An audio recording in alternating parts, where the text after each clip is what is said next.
আসসালামু আলাইকুম, সম্মানিত সুধী সবাইকে প্রীতি ও শুভেচ্ছা জানিয়ে হবু শিক্ষকদের উদ্দেশ্যে কিছু বলতে চাচ্ছিলাম। সেটি হচ্ছে যে গত 4 জানুয়ারি তারিখে এনটিআরসি কর্তৃক সপ্তম গণবিজ্ঞপ্তি 2026 প্রকাশিত হয়েছে। এই গণবিজ্ঞপ্তিতে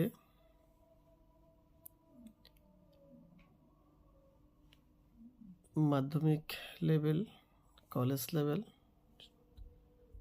3 ক্যাটাগরিতে, অর্থাৎ জেনারেল হাই স্কুল, মাদ্রাসা এবং কারিগরি 3টি সেক্টরে 67,208 জন শিক্ষক নিয়োগের একটি গণবিজ্ঞপ্তি প্রকাশিত হয়েছে।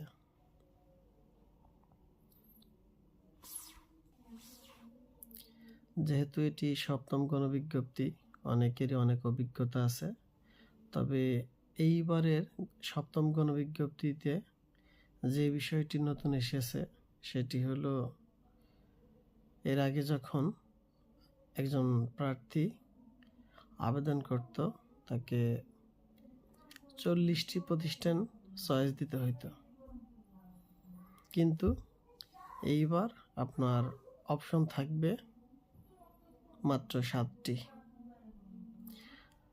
আর এই আপনার পছন্দকৃত 7টি প্রতিষ্ঠানের বাইরেও যদি আপনার চাকরি করার ইচ্ছে থাকে, অর্থাৎ চাকরিটা যদি আপনার অবশ্যই দরকার হয়, সেই ক্ষেত্রে আপনি আদার অপশন একটি চালু থাকবে। সে আদার অপশন যদি আপনি ইয়েস করে দেন, সেই ক্ষেত্রে আপনাকে 3টি অপশন দেখাবে। একটা হচ্ছে জেনারেল, আরেকটা মাদ্রাসা, আরেকটি কারিগরি।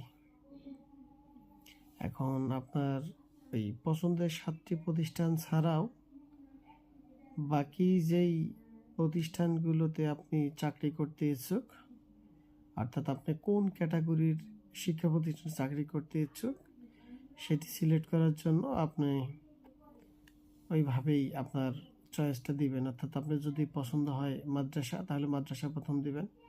যদি পছন্দ হয় মাধ্যমিক হাই স্কুলগুলো বা জেনারেল লাইন, সেটা প্রথম দিবেন। আর যদি পছন্দ হয় কারিগরি, সেক্ষেত্রে আপনি কারিগরিটা সিলেক্ট করে দিতে পারেন। তো এই আবেদনটি চলবে 10 জানুয়ারি থেকে 17 জানুয়ারি। আবেদন করার সময় অবশ্যই ডিলে করবেন না, কারণ শেষ দিকে সার্ভারে খুব সমস্যা করে, যার কারণে আপনি পেমেন্ট করতে ব্যর্থ হবেন, আবেদনটি নষ্ট হয়ে যাবে। সেজন্য 10 তারিখে শুরু, আপনি 11 তারিখে চেষ্টা করবেন ইনশাল্লাহ। আর এইবার কয়েকটি বিষয় খেয়াল রাখতে হবে। সেটি হচ্ছে পছন্দের বিষয়টি তো বললাম। আর যদি কোনো শরীরচর্চা শিক্ষক হয়ে থাকেন, তো আপনার পছন্দের প্রতিষ্ঠানটি যদি হয় বালিকা বিদ্যালয় বা মহিলা কলেজ, সেক্ষেত্রে শারীরিক শিক্ষক হিসেবে শুধুমাত্র মেয়ে অর্থাৎ মহিলা শিক্ষক সেখানে চান্স পাবেন। যদি কোনো পুরুষ শিক্ষক সেখানে চয়েস দিয়ে থাকে, তাহলে কিন্তু আপনার এমপিও হবে না। একই নিয়ম ধর্মের ক্ষেত্রে, আপনি যদি ইসলাম শিক্ষা অর্থাৎ ইসলাম ধর্মের লোক হয়ে থাকেন, তাহলে আপনাকে চয়েস দিতে হবে ইসলাম শিক্ষা যেখানে আছে সেইখানে, অর্থাৎ এক ধর্মের হয়ে অন্য ধর্মে আবেদন করা যাবে না, হইলে বেতন হবে না।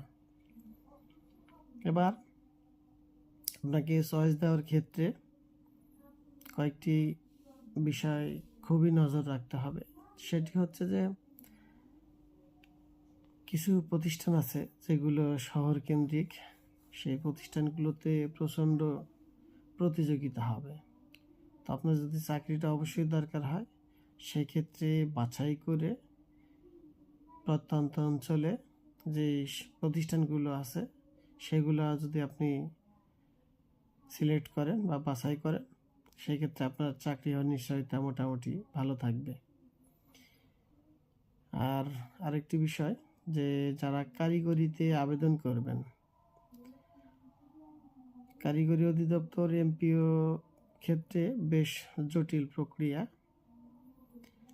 আপনারা এখানে যদি আবেদন করে থাকেন, তাহলে যেই প্রতিষ্ঠান, যে 7টি প্রতিষ্ঠান আপনি চয়েস লিস্টে দেবেন, সেই প্রতিষ্ঠানগুলো আপনি ইআইএন নম্বরটি সংগ্রহ করবেন। ইআইএন নম্বর দিয়ে প্রতিষ্ঠানের বিগত 3 বছরের ফলাফল ডাউনলোড করবেন eboardresults.gov.com থেকে, অর্থাৎ প্রাতিষ্ঠানিক রেজাল্ট বিগত 3 বছর বের করবেন। যদি কোনো ডিপার্টমেন্টাল শিক্ষক হতে চান, তাহলে সংশ্লিষ্ট ট্রেডের হিসাব নিকাশটি বের করবেন।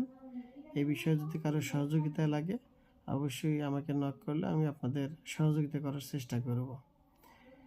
আর যদি কমন সাবজেক্ট যেমন বাংলা, ইংরেজি, গণিত, বাংলাদেশ বিশ্ব পরিচয়, ইসলাম শিক্ষা ইত্যাদি সাবজেক্ট হয়ে থাকে, সেক্ষেত্রে প্রাতিষ্ঠানিক রেজাল্টটি খুবই গুরুত্বপূর্ণ। এটি আপনাকে অবশ্যই যাচাই বাছাই করে, যদি পাশের হার কাম্য অনুসারে থাকে, সেই ক্ষেত্রে আপনি আবেদন করেন। অন্যথায় যদি দেখেন যে কাম্য পাশের হার নেই, সেক্ষেত্রে এমপিও জটিলতা তৈরি হবে। এই বিষয়গুলো খেয়াল রাখবেন। এতটুকু আপাতত।